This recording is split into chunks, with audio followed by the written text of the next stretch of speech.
Am I the asshole for organizing a public reveal at my own engagement party to expose a hospital cover-up instead of resolving it quietly?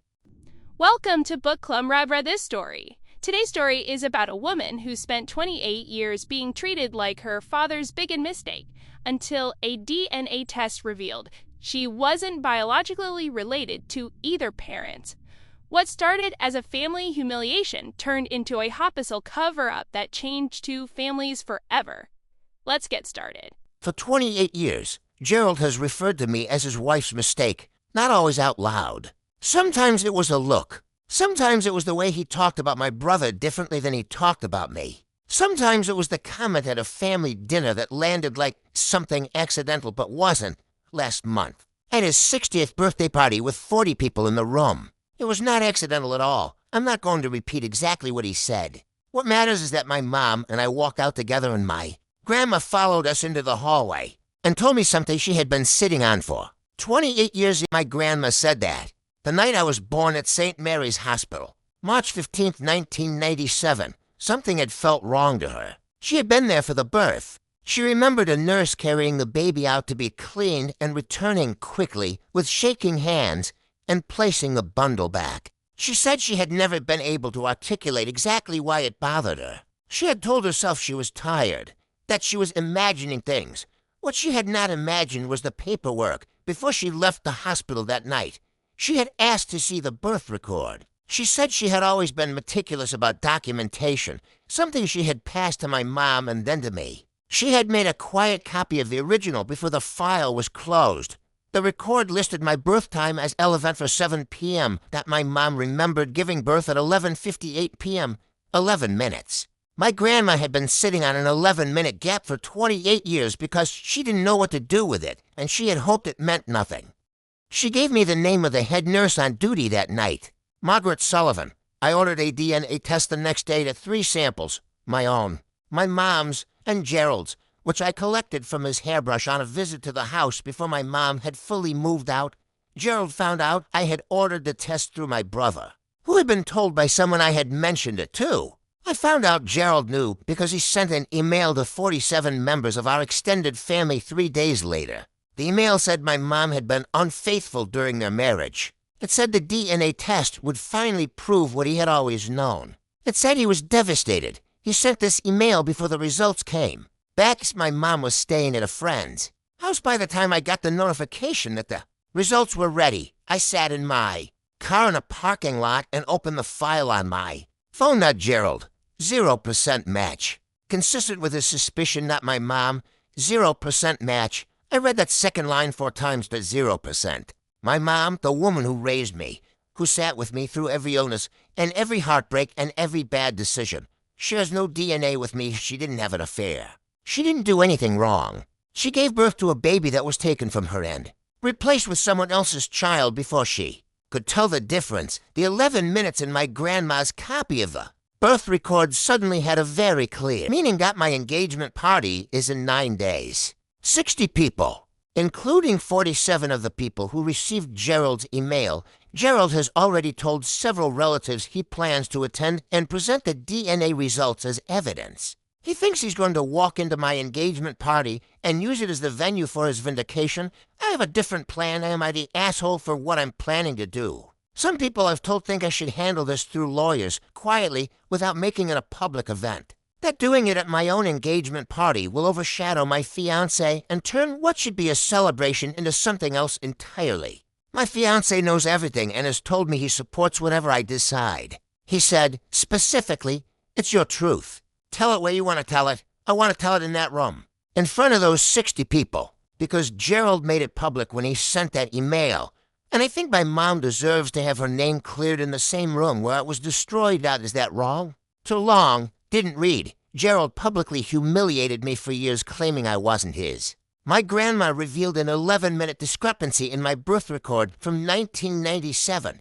DNA test showed 0% match with Gerald and 0% match with my mom, meaning I was swapped at birth, not the result of an affair.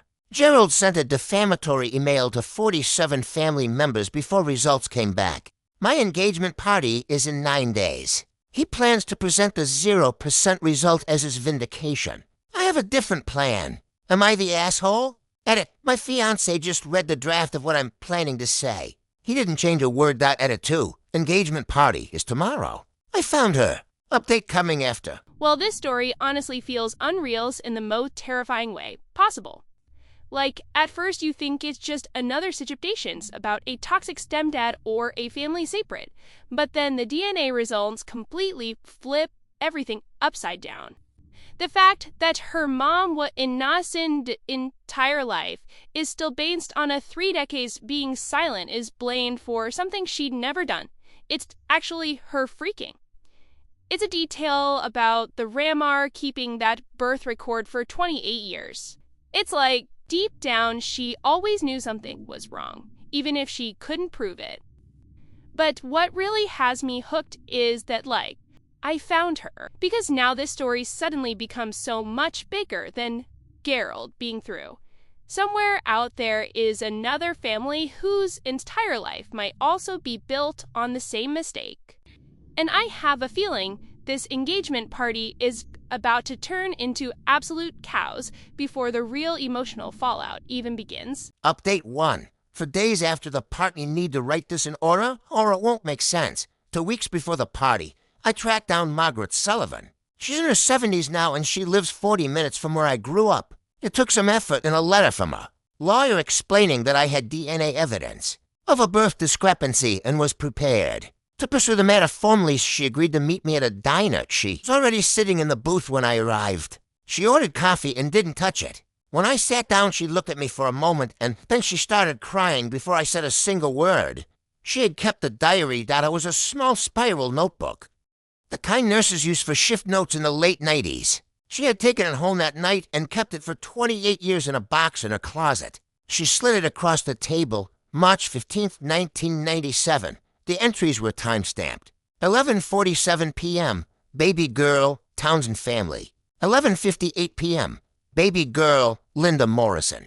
12:32 a.m., trainee nurse, bath rotation, babies returned to incorrect cribs. She said the hospital director had found out within the week. Both families had already taken their babies home. The decision was made that the disruption of telling the families would be worse than the mistake itself. The nurses on shift that night were called in one by one and asked to sign non-disclosure agreements. They were told their jobs depended on it. She had signed. She had spent 28 years thinking about that stuff. Baby who had been born to Linda Morrison and accidentally placed in my family was me, the baby who had been born to the Townsend family and accidentally placed with the Morrisons, was named Rachel. She was now an elementary school teacher in Massachusetts. I contacted Rachel 2 weeks before the party. I sent her a letter first, then an email. Then we spoke on the phone for an hour. She had always known she didn't quite fit her family, but had never had an explanation for it. We agreed to test.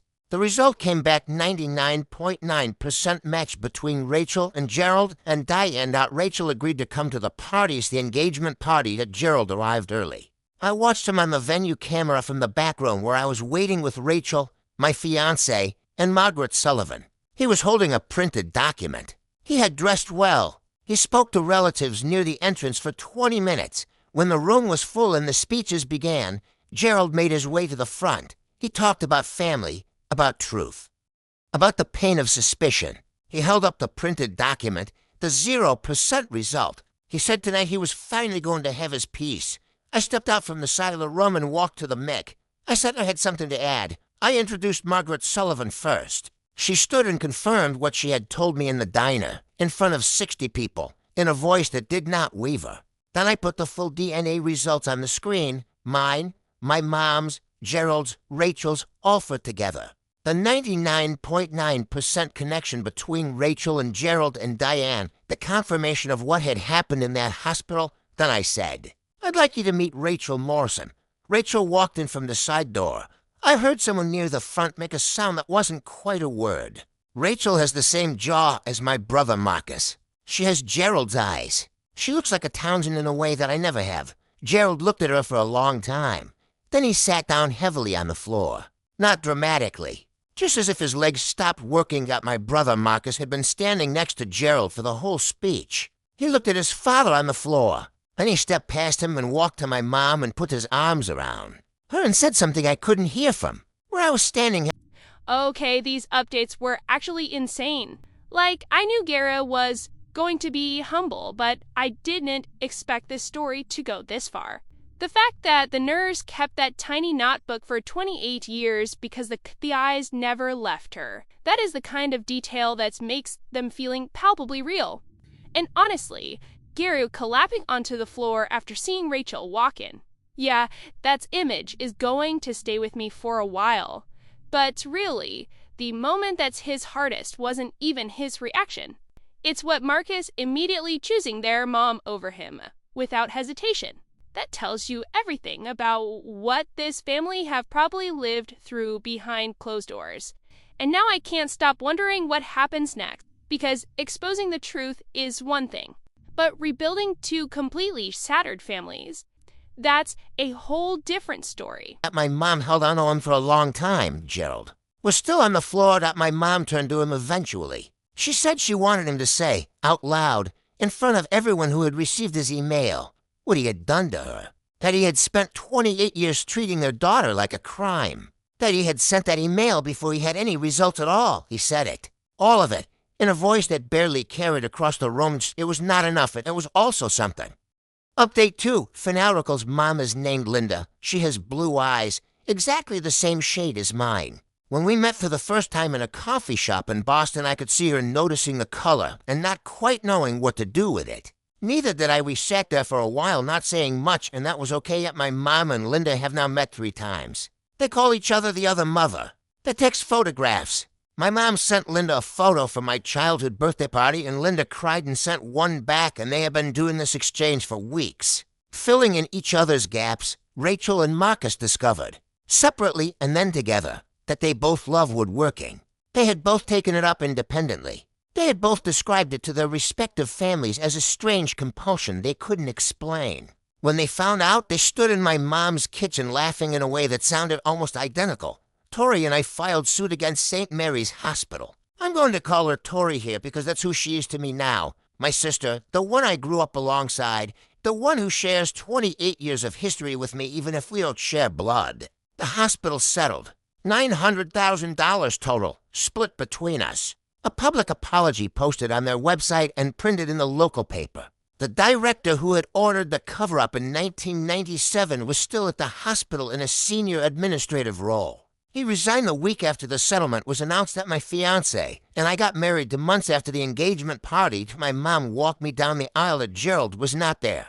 He had been invited because I am still trying to figure out what I want that relationship to look like, and he declined. He is in therapy. He has sent 3 letters that I have read and not yet answered. I am not ready.